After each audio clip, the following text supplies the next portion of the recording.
costumo dizer que eu sou um mensageiro. Um cara que de tanto não desistir acabou alcançando algum tipo de resultado que a galera considera extraordinário. Eu sempre lembro a galera que eu não sou um cara extraordinário, eu sou um cara comum de resultado extraordinário. Quando a galera pega essa visão de que você é um cara comum de resultado extraordinário, a galera fala, cara, esse cara é igual a eu mesmo, eu sou igual a Maria, ao João, ao Pedro, ao Leandro, ao Bre, qualquer outra pessoa. Isso é inspirador, né? Porque você, mesmo sendo uma pessoa que não é extraordinária, como você é uma pessoa comum com resultados extraordinários. O resultado que eu alcancei é de extrema relevância, uma vez que, você imagina, um cara que até 40 anos de idade estava no anonimato e de repente esse cara está em Harvard palestrando. Um cara que lança 2 livros em um país conhecido como um país onde naturalmente, infelizmente, o seu povo não priva pelo conhecimento, não busca o acesso ao conhecimento, e eu consigo vender centenas de milhares de cópias de livros em um país onde o povo não lê. Um cara que palestrou em os continentes do mundo, em todos os estados brasileiros, que foi capa de dezenas de revistas, que passou a ser estudado em TCC, foi em praticamente todos os grandes programas de televisão do seu país, que hoje é uma das pessoas que mais faz palestras no seu país e que, voltando a lembrar que até 40 anos de idade estava com uma caixa de isopor vendendo água na praia. Então eu sou a cara do povo brasileiro que persiste, que perdura, que tem fé, que tem garra e que não desiste. Alcancei o extraordinário lutando muito. Mas não foi fácil chegar aqui, não. Isso é que nós vamos bater esse papo. É isso que a gente vai mostrar pra galera. Porque vai inspirar muito a galera. Essa questão dos 40 anos, esperando o teu momento também, inspira muita gente. Mas conta um pouco pra galera do começo, então, Rick, que é uma história que eu já ouvi, mas assim, eu acho fascinante assim, a sua história. Eu queria que você contasse pra galera, assim, desde a tua infância, nessa questão da luta que foi com a sua família, né?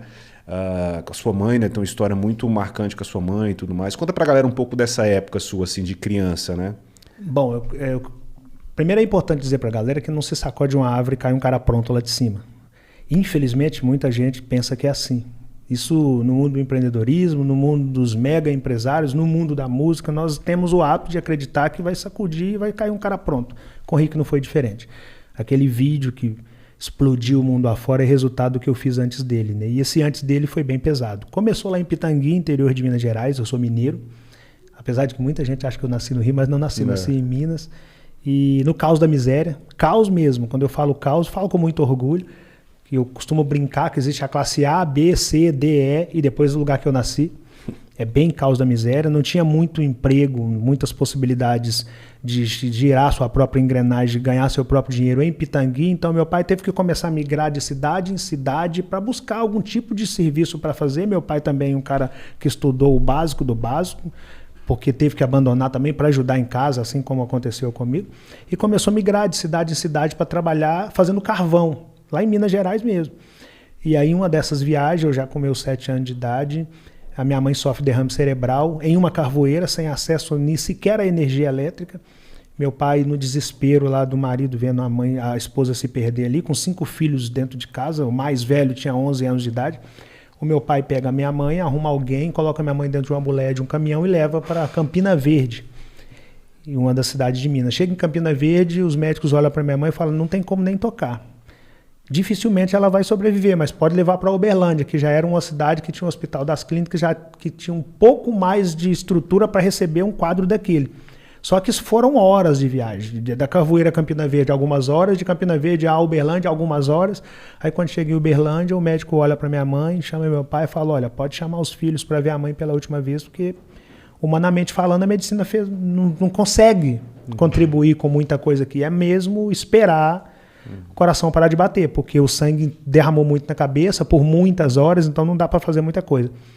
E ali começa a história de sucesso de Rick Chester, porque meu pai, apesar de ser um pedreiro, um cara que estudou pouquíssimo, ele teve uma percepção de chamar, não permitiu que os filhos entrassem para ver a mãe, mas ele saiu para conversar com os filhos. Aí meu pai vira para esses filhos e fala, olha, nós precisamos fazer a nossa primeira reunião de empresa. E aí eu falei, como assim, pai, reunião de empresa? Eu sempre fui um cara muito curioso, né? Ele falou, apesar de estarmos no caos da miséria, o comportamento aqui precisa ser empresarial. Então, se por um lado nós não temos muita coisa, por outro lado nós temos uns aos outros. E ter uns aos outros é muito mais importante do que ter muita coisa. Principalmente quando se refere a dividir a dor e multiplicar a felicidade, que uma dor dividida ela é só uma parte da dor para cada um. A felicidade, quando ela se encontra no abraço, ela é 2 vezes mais felicidade para cada um. E aí meu pai falou, quem está falando é o líder de vocês, meu pai falando, a outra líder está na cama, segundo a medicina, ela não passa, e vocês são os liderados dessa empresa. E o líder está comunicando aos liderados que eu vou precisar contar com vocês caso a outra líder não consiga passar. Eu posso contar com vocês? Era muito forte o que meu pai estava me falando, no leito de perder uma esposa. Todos os irmãos falaram, pode. Ou seja, o líder tinha um liderado do lado dele em um momento de dor, que é difícil pra caramba. Isso mostra que o líder pode sentir dor sim. Aí meu pai sentiu que estava com a equipe nas mãos, entrou e falou com o médico, olha, se a única opção que tem é fazer cirurgia, para tentar, vamos tentar. Ele falou, você vai trazer os filhos? Ele falou, não, já conversei com eles. Aí o médico entrou para fazer cirurgia, isso era 1985, nós estamos em 2021, para 2022 já, então tem 36 anos aquela cirurgia. Tem 36 anos que aquela doninha que está lá em casa até hoje não passaria daquela cirurgia. Só que naquele dia, apesar de eu não ter perdido a mãe, eu penso que naquele dia Deus nos escolheu, tocou na saúde da minha mãe de uma maneira muito cruel, mas tocou na saúde da minha mãe para nos mostrar que nós tínhamos muito mais do que imaginávamos. Ter uns aos outros era muito forte naquele momento. E a vida seguiu. Só que a minha mãe ficou com várias sequelas, ficou quase 2 anos tratando da cabeça, assim, diretamente tratando caldo de derrame, fazendo lavagem, curativo, a camada mesmo. Aí já não dava mais para fazer muita coisa, ou seja, uma das líderes de fato não tinha como muito girar a engrenagem da casa.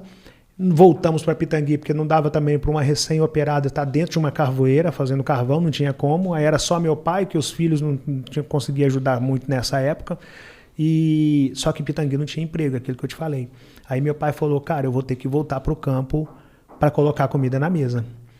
E aí ele chamou a equipe novamente e falou, nós precisamos fazer a nossa segunda reunião de equipe. Aí eu pensei, pô, esse negócio de equipe é interessante. Segunda vez que meu pai fala disso. E aí meu pai fala o seguinte, Pitangui não tem emprego, eu vou ter que ir para a estrada, só que o derrame cerebral da sua mãe me permitiu imaginar que a qualquer momento pode faltar o líder. Então a minha missão não é mais apenas colocar comida na mesa. A minha missão é formar sucessores. Porque pode acontecer de eu tentar agora numa viagem dessa e não conseguir voltar. E como a mãe de vocês está acamada, a minha preocupação agora é, se o líder faltar e a líder faltar, qual dos liderados está preparado para assumir a empresa? Então a minha missão passa a ser, para além de cuidar de vocês, alimentando, etc, etc, eu preciso cuidar na ideia de formar líder. Estou indo viajar para trazer comida para casa. Caso eu não volte, guarde essas 5 coisas que eu vou falar com vocês. A primeira, identifique o principal dom de vocês e depois passe o restante dos dias na terra lapidando isso. A segunda, o conhecimento praticado transforma qualquer pessoa comum em uma mente extraordinária. E essa mente extraordinária consegue alcançar qualquer resultado extraordinário. A terceira, não cobre da terra santa aquilo que você não semeou nela. A vida é a lei da semeadura. Se não plantou, não cultivou, não reclame do seu resultado. Se plantou, cultivou, mas abandonou o cultivo ou abandonou o plantio, não reclame do seu resultado. Você só vai colher daquilo que você plantou e cultivou. A quarta coisa, jogue em equipe. Sempre, jogue em equipe. Estuda em venda, tudo é venda o tempo todo. A quinta coisa, caso eu não volte, cuide da líder enquanto vida ela estiver. E se porventura ela não suportar, o mais preparado de vocês, assumam a equipe. Cara, era muito forte para um pedreiro, que também tinha o primário, tá falando para 5 crianças praticamente, com a mãe acamada. Sim. E aí meu pai foi viajar. E eu fiquei pensando, o que será esse negócio de identificar dom? Pô, uma criança, né, cara? Esse negócio de lei da semeadura, que a Emília falou, a vida é a lei da semeadura. Eu falei, o que é semeadura? Como assim o conhecimento transforma? Eu era curioso, eu ficava me perguntando essas coisas. E aí um dia eu fui para a escola pública, né? E eu era o ralé da escola que eu estudava. Aí chego lá na escola, os garotos começam a falar que carne era gostoso. E eu não tinha comido carne até 7 anos de idade. Eu de fato nasci no caos do caos da miséria. A gente comia o básico do básico só para forrar estômago mesmo, para não ficar com fome. Aí eu entro na rodinha dos amigos de escola e falo, o que é carne? Aí eles riram de mim. Foi a primeira vez que riram de mim na minha vida. Aquilo foi muito marcante para mim, né? Aí eu guardei aquilo, fui para casa e cheguei lá, minha líder deitada, minha mãe, que eu chamo minha líder, cabeça toda enfaixada. Eu falei, mãe, o que é carne? Ela também deu uma risada. Eu falei, mãe, não é possível, que até minha mãe vai rir de mim. Eu falei, por que a senhora tá rindo? Ela falou, meu filho, esquece isso. Falei, não, mãe, não vou esquecer não, os meninos riram de mim lá na escola, eu não vou esquecer. Ela falou, deixa eu te contar, carne é isso, isso e isso, e foi me contar, carne de se comer, né, para além da nossa, é claro. Mas não é pra gente não, meu filho. Isso aí é para outra classe, esquece isso. Falei, não, mas não vou esquecer. Como é que eu faço? O que eu tenho que fazer para comer carne todo dia? Ela vira para mim e falou, bom, para comer carne todo dia você tem que ter dinheiro.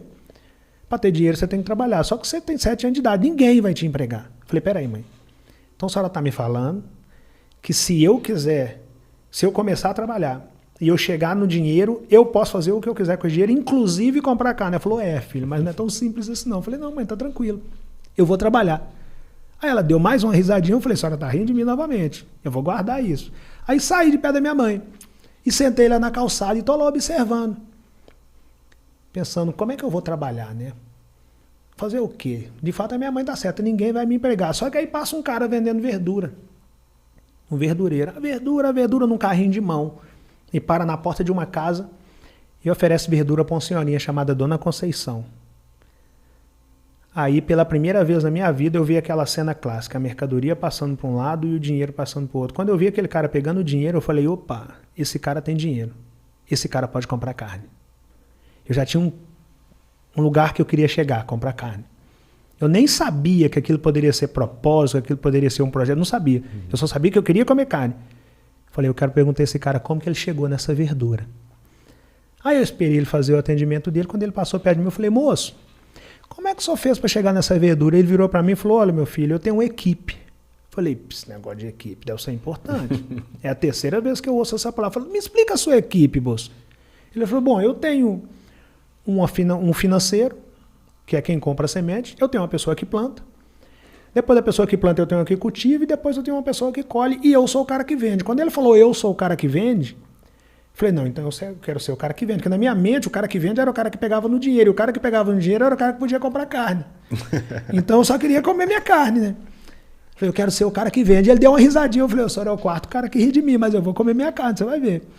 E aí entrei, viro para meus irmãos e falei, aqui ó, nós temos que formar uma equipe.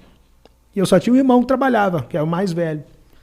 E meu pai nos ensinou aquela ideia que eu falei no início, de que se por um lado não tínhamos muita coisa, por outro lado nós tínhamos uns aos outros. Então, por mais surto que fosse a ideia de eu falar que nós precisamos formar uma equipe, eles já tinham escutado a palavra equipe do meu pai, do nosso líder, então já não era novidade para eles aquela palavra e também não era um surto eu estar falando aquilo, sendo filho de quem nós éramos. Nós somos, na verdade. Falei, Ringo, você é o único que trabalha. Você compra semente, você vai ser meu financeiro. Uma criança falando com o irmão que ia ser financeiro. Você, Cláudio, vai plantar. Você, Dila, vai cultivar. Você, Romenigo, vai colher. E eu vou ser o cara que vende. Aí plantamos uma horta. Aí no outro dia amanheceu, eu fui lá, cadê o alface? Falei, não entendendo. O cara falou que era só plantar. Aí voltei no outro dia, cadê o alface? Voltei no outro, cadê uma semana depois, cadê o alface? Essa parte meu pai não me contou, nem o cara da verdura me contou. Não nasce alface da noite pro dia. Existe um negócio chamado percurso natural das coisas acontecer. E aí você tem que ser paciente com o processo. Eu comecei a regrar todo dia e esperar. E ali eu não sabia, mas eu começava a desenvolver o controle emocional, de esperar o tempo necessário para que as coisas naturalmente acontecessem, desde que eu não tivesse abandonado o que eu tinha plantado e não tivesse deixado de cultivar aquilo que eu tinha plantado, para que eu pudesse colher quando aquilo crescesse de maneira saudável.